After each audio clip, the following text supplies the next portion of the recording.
얼마 전 그 스페인의 바르셀로나에 이 사그라다 파밀리아라는 성당이 144년 만에 중요한 뼈대 예수 그리스도 첨탑을 세우며 이 역사적인 완공을 축하했습니다.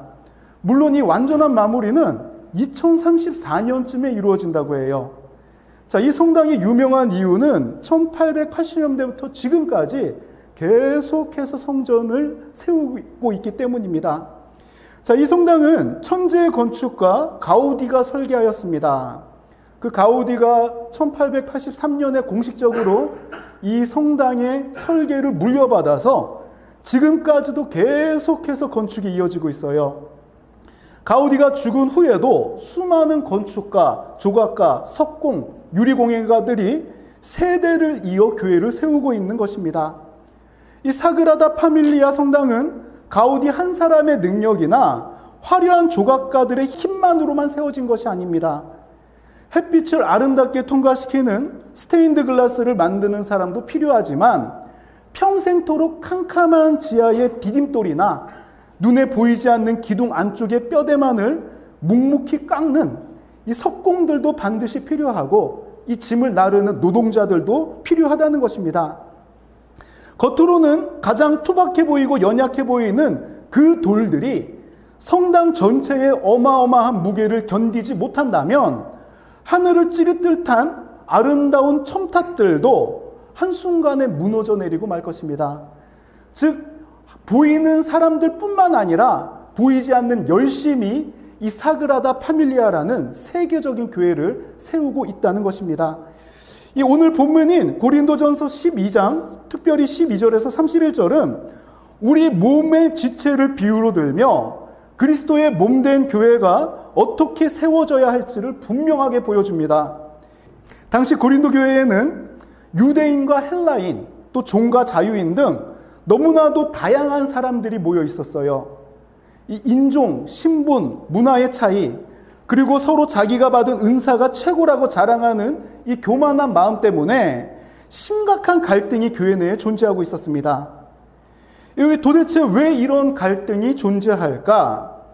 이 당시 고린도라는 도시 자체가 무역과 이 상업이 굉장히 발달한 항구 도시였습니다. 돈과 권력, 이 명예를 얻기 위한 사람들의 경쟁이 어느 곳보다도 치열했던 동네였어요. 능력이 곧 신분이 되고 남을 밟고 올라서야만 인정받는 사회였습니다. 자, 문제는 이런 사회적인 문제가 교회에까지도 들어오고 교회의 성도들이 예수를 믿는데도 불구하고 세상에서 경쟁했던 이 마음을 버리지 못해 교회 내에는 내 은사가 크다, 내 직분이 크다, 이런 경쟁 구도가 형성되었던 것입니다. 자, 우리 두 번째 웹툰을 좀 보도록 할게요. 제가 고린도전서 12장 21절에서 23절을 읽을 테니까 여러분들은 이 웹툰을 눈으로 보고 좀 따라오시면 될 것 같습니다. 제가 읽어볼게요. 눈이 손더러 내가 너를 쓸 데가 없다 하거나 또한 머리가 발더러 내가 너를 쓸 데가 없다 하지 못하리라. 그뿐 아니라 더 약하게 보이는 몸의 지체가 도리어 요긴하고 우리가 몸에 덜 귀히 여기는 그것들을 더욱 귀한 것들로 입혀주며 우리의 아름답지 못한 지체는 더욱 아름다운 것을 얻느니라. 그런즉 하면서 말씀이 쭉 이어집니다. 즉 모든 기관들이 너무나도 중요하다는 거예요. 보통 사람들은 깨끗한 피부나 겉으로 보이는 얼굴, 눈에 쌍꺼풀이 지나냐 안 지나냐, 외형적인 모습에 신경을 많이 씁니다. 또 우리가 이 어떤 기관들, 다리가 기냐 짧으냐로 이 몸에 귀한 것을 판단하는 경우도 있어요. 그러나 우리의 필수적인 존재들이 있습니다. 우리가 이 담배가게 광고들을 보면 폐나 막 이런 내장 기름들이 막 있잖아요. 이것이 정상적인 사진을 보도 징그럽고 눈으로 보기는 싫지만 이 기관들이 멈춘다면 생명과 직결이 됩니다. 심장이나 폐의 기능을 하지 못하면 우리는 숨이 붙어 있을 수 없어요. 즉 겉으로 보이는 머리카락이나 외형적인 피부나 쌍꺼풀보다도 더 중요한 기관들이 보이지 않는 곳에서 계속 움직이고 있는, 눈으로 보기에는 징그러운 이런 기관들이라는 것입니다. 각 지체들이 나는 중요하고 너는 쓸데가 없어서 멈추라, 보이지 않으니까 안 움직여도 된다 그런다면 이 생명을 유지할 수 없는 것처럼 교회의 모든 성도가 다 중요한 역할 감당하고 있다는 것입니다. 자, 우리 몸의 질병 중에 한 부분이 전체의 질서를 무시하고 나홀로 발달하는 가장 치명적인 질병이 있습니다. 바로 암이라는 질병이에요. 정상적인 세포는 주변의 세포와 신호를 주고받으며 자랄 때와 멈출 때를 서로 교류합니다. 그래서 내가 성장해야 될 때하고 멈춰야 할 때를 서로 신호를 통해서 교신하며 이것을 조정을 해요. 자, 하지만 암세포는 이 연합의 규칙을 철저히 깨트립니다. 주변 장기를 짓누르며 오직 자신만 증식을 해요. 멈추지 않습니다. 영양분을 블랙홀처럼 다 빨아들여요. 결국 어떻게 됩니까? 주변의 장기들은 굶어 죽고 몸 전체가 생명을 잃게 됩니다.